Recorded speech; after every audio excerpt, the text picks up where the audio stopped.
The young people that are coming through now, they dare to be different. And they're brave enough to be different. And Reece Walsh can be their hero. He's a bit of a rebel, you know, he does what he wants to do. He's had off-field issues before as well. And will the New Zealand conservative rugby public fall in love with Reece Walsh? Many years ago, I sat 5 rows back from the stage and saw the Beatles. And in that time, my hair was down to my shoulders. DSPN, the Devlin Sports Podcast Network.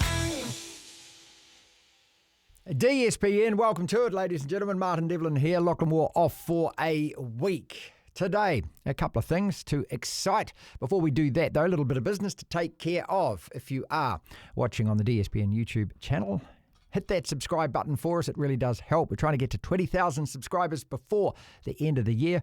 We're almost at 16 and a half. So click that for us. Be very kind of you to do that. If you're watching on Spotify video, across Rover or Apple Podcasts, welcome to the show. Graham Lowe joining us today alongside John Day, who works in the newsroom here at MediaWorks with me. Lowe making the news all over Australia with these outlandish, outrageous comments, or are they, about Reece Walsh saying New Zealand Rugby break the bank for this guy, spend $5 million, get him. He'd bring another 10,000 through the gate every time that you'd play. The excitement machine, that is Reece Walsh. We're going to talk about this and ask the question, if he did play rugby, where would he play, Reece Walsh? What position? Would he get suffocated playing rugby? Is he a natural Rugby League player? And I use Benji Marshall as a comparison. Absolutely brilliant at Rugby League, but we saw what happened when he tried to resume his rugby career with the Blues. It just didn't work. As well as that, speaking of things, rugby, Mark Philpott, he's got his own YouTube channel, Inside Rugby with Mark. We catch up with him today. He's domiciled in Mexico. He set up this global rugby fans site to try and unite everyone in the world who loves the great game of rugby. We talked to Mark about that, plus his thoughts on the All Blacks squad as we head towards that Grand Slam. Again, leave us a comment. We love all your feedback, and we'll have a mailbag section on Friday. We start the show the same old way with a sermon. And I've been reluctant to talk about this, but I think it now needs to be said. Netball New Zealand, you deserve a rocket.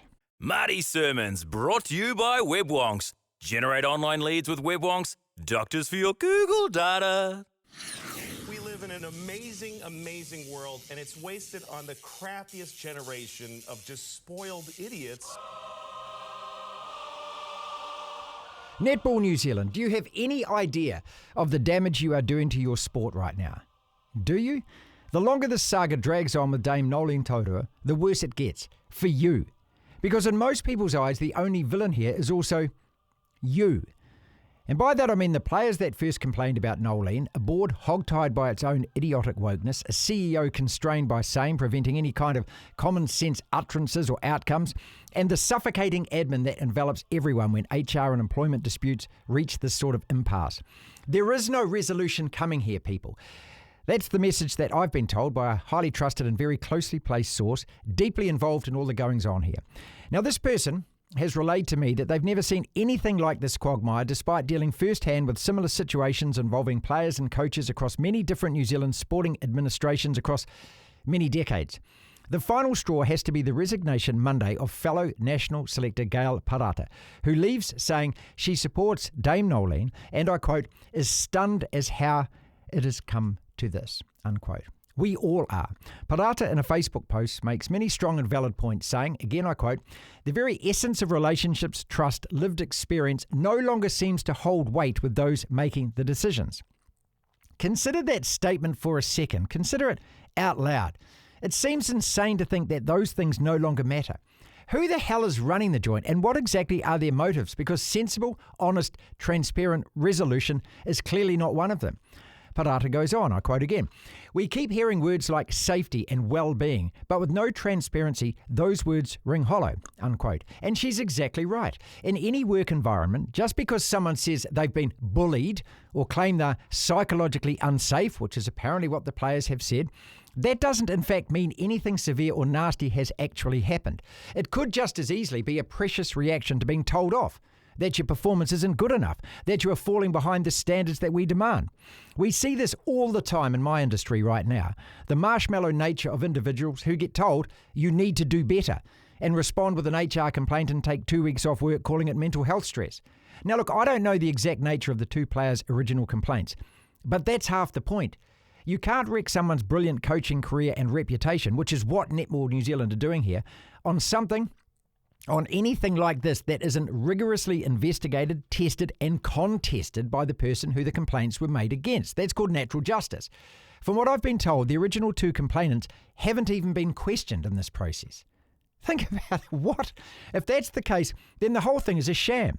A whole heap of gutless people hiding behind provocative words and concepts, bandying about terms like fear, safety, and using the emotion of those words to besmirch a reputation and damage a brilliant career. So where is the natural justice for Dame Noeline here? Do any of us believe that she is a bully, a non-negotiable hard ass with no empathy or feelings, a person who can't be sat down and reasoned with? Again, that's where Netball New Zealand have a huge problem. Perception is reality, and the public feeling on all this overwhelmingly is what the hell are you doing, and who are these snowflakes, and what are they complaining about? Gail Parata and Noeline Taurua are two very fine women. Two people who have only given all they can to this game all their sporting lives. The way that they are being treated is disgraceful. I think we all think that. When our best player, Grace Nweke, comes out publicly defending her coach like she has, that also has to be heard. Nweke's comments, alongside Parata's, are the most sensible and believable things anyone involved in all of this so far has said. I'll leave you with a quote from Gail Parata, which to me identifies everything Netball New Zealand have done and are doing wrong. She says, I quote, "Elite sport is emotional, high stakes, high pressure and human. But when governance bodies start weaponising players' emotions or allowing isolated complaints to dictate coaching futures without proper process, that's not protecting anyone. That's eroding a trust. Have Netball New Zealand and the Players Association used a minority of player concerns under the banner of safety to justify removing one of the most visionary women leaders in the sport?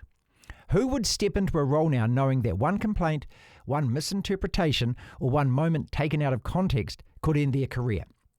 Unquote. Good on you, Gail Parata. Those words should haunt the sport forever.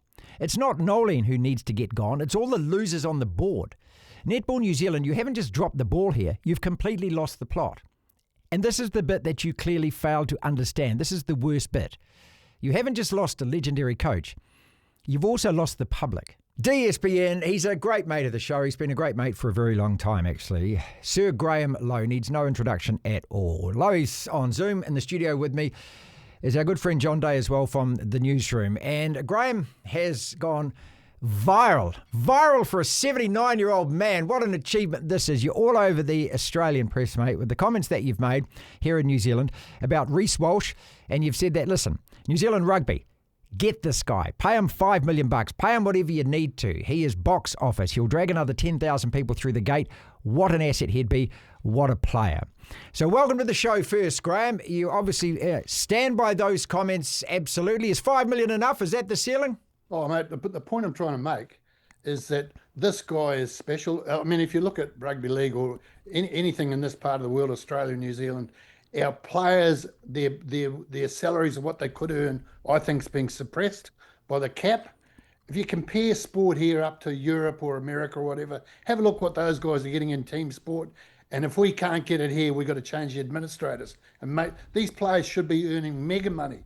And I just look at, I looked at that grand final. It had such an effect on me. So many people that I bumped into just going to my local coffee shop. They're all rah-rahs. They're all Rugby Union, kick and clap. They all love that sort of stuff.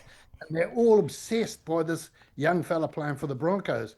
And I thought, gee whiz, the viewing, the numbers of people watching NPC or hopefully Super Rugby is going to improve, with their numbers a little bit this year, but the numbers are dwindling. And the way to resurrect it, the way to get it going, bring in a young fellow like this, Reece Walsh, and he's got the star power and the drawing power, I think, to really, really take the game to another level where everyone wants it to be.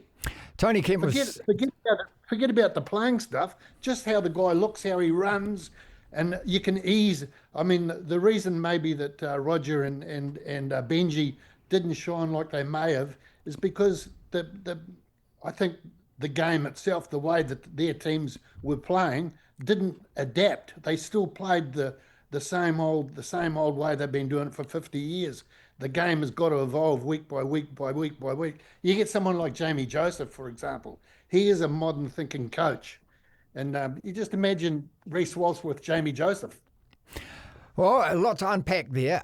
Tony Kemp, I was going to mention, said this last week that he thinks he's the greatest player that he's ever seen. Potentially, thinks he could even be better than Wally Lewis. He said he was just gobsmacked by what he saw in that final. And it wasn't just the final as well. It was the preceding weeks to the final, before the final series. This guy just took it over, didn't he?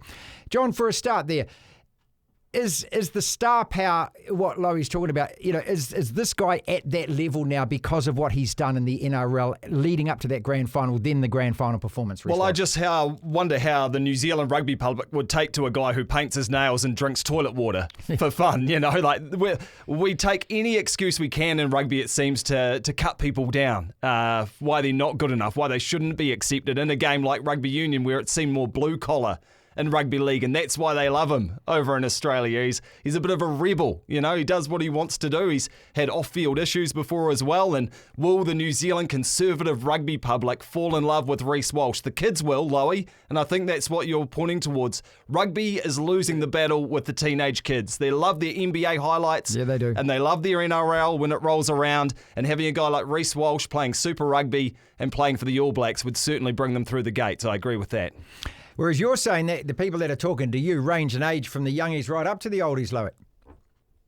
They do, Marty. I mean, he's captured everybody's attention. I mean, there's always been that conservative sort of view from the Rugby Union sort of crowd or people, or I call them just the rah-rahs. I know you do, mate. Stop it. But that's because of the old. That's because it goes right back to how the game started, and the working class people played rugby league because they needed to earn £1.50 or one shilling, £1.05 or whatever it was a week. That's how it's always sort of been. But there's a young group of people coming through in sport now in general that they like someone who dares to be different. Yep. People, there's a tall poppy syndrome here, but I think that's slowly being cracked open. And the young people that are coming through now, they dare to be different, and they're brave enough to be different. And Reece Walsh can be their hero. But I'm not necessarily saying he needs to go to rugby. He could go anywhere at all. The point I'm trying to make is here is an absolute superstar, one of the very few that we've seen in this part of the world. And somebody should should see, gee whiz, he's a marketing dream. He is an absolutely marketing dream. And just because we've been governed or regulated or the standard salary or contract for a player, whether it be Rugby League or Rugby Union, has been there, it doesn't mean to say it's got to stop there. It's got to be these guys, the English player, the soccer players in the UK or in Europe and whatnot, getting £200,000-300,000 a week. Yeah, it's true. Week. I know. Well, and more. And our players are being suppressed here, like in the NRL, they're suppressed by a salary cap. I think the NRL's done a great job to deliver the money that they've been giving to all the most of the clubs. It's it's around about $18 million a year, I suppose. Every single club in the NRL gets from the NRL itself. So that's a pretty good start that they've all got. But gee whiz, in the big picture of things, it is chicken potatoes. feed. Yeah, it is. I mean, when I look at what the Australian government have given the Papua New Guinea government to for the Chiefs team, if that's what it's called, $600 million. The first thing I thought was, half the players in the NRL should be going, hang on a second, if you're going to bandy that around. John, let's talk about, though, if he did come over to rugby, where could he fit in? Because this would be my fear, Lowy, and if this ever did happen, a player like that who plays with such freedom of spirit, and rugby league seems to be the game for those kind of players much more. Like the only player I could compare him to at the moment would be maybe a Damien McKenzie, Will Jordan Cross, guys that get the ball in space with the field in front of them and have the options. However, the way that rugby is structured, the way that it's played, the way that it's reffed, the last thing you'd want is him to be constrained in a first five position where all he's doing is box kicks, lost on the wing where we wouldn't get to see him. In a fullback position, can he kick off both feet? Can he kick defensively for touch? Those kind of things. Those are the questions that I'd ask if the transition was ever to happen. Yeah, the main strings to his bow is he's a try assist merchant and a line break assist merchant because everyone's focused in on him, and then he sets up his outsides by chiming into the back line like a Rugby League, Rugby Union fullback would. But I can't really see him working there in rugby union because the defences are so good in international rugby. They'll constrict him so much, that up and in rush defence that he probably won't be used to, having so much room in rugby league. You have to be 10 metres back, right, for a start. So his time and space would be cut down, and like you mentioned, to play first five, you need to kick off both feet. And to be groomed as a rugby union player, he's gone to Keebra Park High School. Lowy, and you'll know this, that is a factory for rugby league players. Benji Marshall, you're born to play rugby league when you go to that school. So to knock that stuff out of him and turn him into a rugby union first five would be too tough. I kind of look at Nehi Milner-Skudder, who came from the Bulldogs and played so well for us at that 2015 World Cup. Brilliant And was a hot stepper, and Reece Walsh could do something like that, but rugby union on the wing, that is a waste for a generational player, isn't it? Yeah, and just think of the names that have crossed over, like Lodi Takiri, Wendell Saylor, Matt Rogers, brilliant rugby league players, Lowy, but were they ever that good when they played international rugby? Because I agree with the point that you're making. It, but what it actually highlights is the game of rugby itself needs to change a bit. One of the reasons no one's watching it is because how it's played at the moment. So the game needs to change. The coaches need to come up with new thinking that allows these players. The room is still there on the paddock. The room is still there on the paddock for guys like Reece Walsh to play wherever he wants. I would see him as a fullback, to tell the truth, and he can kick with both feet. But I think it's really highlighting that the game needs to change it. But I'm not rubbishing the game of rugby union whatsoever. But all I'm saying, it's still pretty much the same as it was 100 years ago. Everything else changed. The cars we change, the TVs we watch change. All sports evolving, but rugby seems to be, this is how we've always done it, boy. This is how we've always done it. That thinking has got to change. You imagine the reaction, though, in the NRL and in rugby league, both you. We'll start with you first, Laurie. If a player like that was poached. Joseph Suaalii was one, right? Israel Folau was another one. I mean, it has happened. Rugby Australia seem to all of a sudden every now and again get a pot of money and they start poaching these players. You imagine the reaction if, as you say, Reece Walsh ended up on the rah-rah side. Well, I think it'd be fantastic, and maybe it's the kick in the pants the NRL need. I mean, at the moment, everything is looking fine with the NRL. It's, it makes a lot of money. It's got a lot of people. It's got a lot of eyeballs watching it all the time. I think the grand final was the most watched event of the year or whatever. Outrated the AFL grand final, I think it was. Yep. Yeah. But really, the players aren't getting, in my view, the players aren't getting. It's not the players' rewards are not matching where the game is actually going to, and someone like these guys, I think, are worth a heck of a lot more than what they're being suppressed by the salary cap at the moment. And I just think there's an opportunity, and just because everything's going well, it doesn't mean to say it can't improve. Yeah, good call. I think as a spectator point, from a spectator point of view, the rugby league gets a hell of a lot more people watching it on TV because it's exciting, something's happening. I think the same thing could happen with rugby union, but they won't think enough like that. They just won't think that way. John, are we the kind of country as well that can handle somebody with that personality? No, we can't. We can't pull it off. That's the thing. Even watching the NRL Grand Final compared to the Super Rugby Final and the coverage and everything, we're just quite uptight, aren't we? That we can't deliver it the same way that the Aussies do. They're a bit loose and larrikin. Even in their post-match programs and stuff like that. Exactly. They can just deliver it better. And I just think Reece Walsh would be a bit too much for us to handle over here. Not on the field. We'd absolutely lap it up. But the highest paid rugby and league players on the planet are in Japan, and no one watches it. Or in France, which is so sad. Like Richie Mo'unga is earning $2 million plus a year to play in a comp that no New Zealanders really watch. Right. Do we? So how do we get that money and bring it back here? I don't know, maybe W.G. Grace, old English cricket player. It used to be, I think, $1 if he wasn't playing and $2 if he was. Maybe there needs to be a Reece Walsh thing on the gate. If he's playing, it's an extra $5 and it goes straight into his wallet.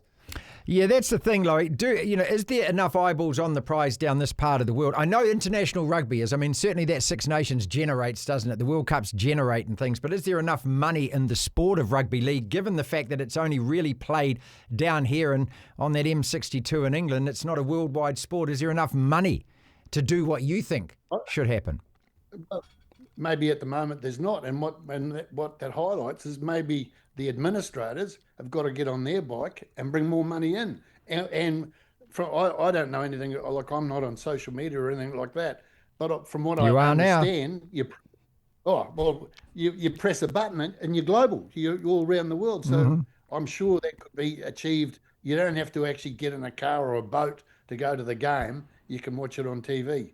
And I think everything's achievable. We've just got to start thinking outside the square. I suppose the main motivation I had with bringing up Reece Walsh in the first place, I'd still like him to stay at Rugby League. But all I'm saying is I don't think they're paying them enough. And here's a golden opportunity. Rugby Union, I don't care how much of a diehard you are, it is struggling at the moment. It's struggling because it's just so bloody boring. Oh, come on, man. Come on. You can't say, no. Come on. Some of those games in the Rugby Championship were fantastic games. Okay. Yeah, but I'm just I'm generalising. And then the great thing is I'm 79. I know I could still play it. So that's a good sort of thing. Hey, Lowe, I've always wanted to ask you, you got Matthew Ridge over to Manly from rugby back in the day. That was a big high-profile signing. How much money did you pay him? Way overs back then, or why did he want to come over and join you at Manly? Good call. Good question. That is a good call. And the reason Manly Matthew liked a challenge. And actually, when we signed Matthew, it wasn't for a lot of money, and it was on an incentive-based arrangement because Matthew told me he would be able to do this, he'd be able to do that. And I said to him, well, maybe you won't be able to do it because you'll get hurt. It's a much, more maybe contact game. And he said, oh, no, I won't get hurt. So I said, well, you won't mind signing an incentive sort of deal. So that's how we got him. And actually, at the same time, we signed Zinzan. Yeah, you signed Zinzan, yeah. Yeah, but that one got ripped up, didn't it? Yeah, Zinny had a bit of a change of heart. I think the Rugby Union got onto his mum or something like that. And anyhow, he had a little bit of a change of heart. So it wasn't. I just said to Zinny, let's just forget about it then. But so I let him. But we had Zinny signed for 3 years. He would have been an outstanding rugby league player. But the point that I'm trying to make is these guys. We're in a little country down here in New Zealand, and unfortunately, we're thinking little. We're thinking little. We've got to think way outside the square because the players, the athletes we have are absolute, genuine world class. Yeah, agree. So why aren't they being played world class? If they were up in the UK playing a different sport, if they were playing NFL or whatever, they'd be on mega money. Well, I think the administrators of our sport need to pull their finger out and start bringing the money in to make our athletes receive what they're worth because they are being suppressed. All right, or put a cricket bat in their hand and get them to hit sixes in the IPL. Thank you so much, mate. I'm going to leave you with this. If Reece Walsh was half good looking, can you imagine how big a superstar he'd be? Wouldn't you love some of that hairdo for a start, Laurie? Hey, wouldn't you love some of that? He could give you even just a little bit of that, couldn't he? I'll tell you what. No, I'm gonna surprise you because I might grow a ponytail or something. You never know. Next time we see you, I want to see. You want to see it, JD? Oh, absolutely. Next time, I want to see it bald on top and I want to see a tail out the back, mate. Come on, give us some of that. I'll tell you what, Marty. Many years ago, I sat 5 rows back from the stage and saw the Beatles. And in that time, my hair was down to my shoulders. Saw the Beatles at the Auckland Town Hall. 1964. Wow. What a memory. Oh, yeah. My hair was down to my shoulders. Lovely talking to you as always, mate. A pleasure. Thank you very much, both of you. Really enjoyed it. Thank you. Leave a comment below, people. What do you think? Is it a good idea for Reece Walsh to come over to rugby? Should he get paid more? Love to hear from you. DSPN.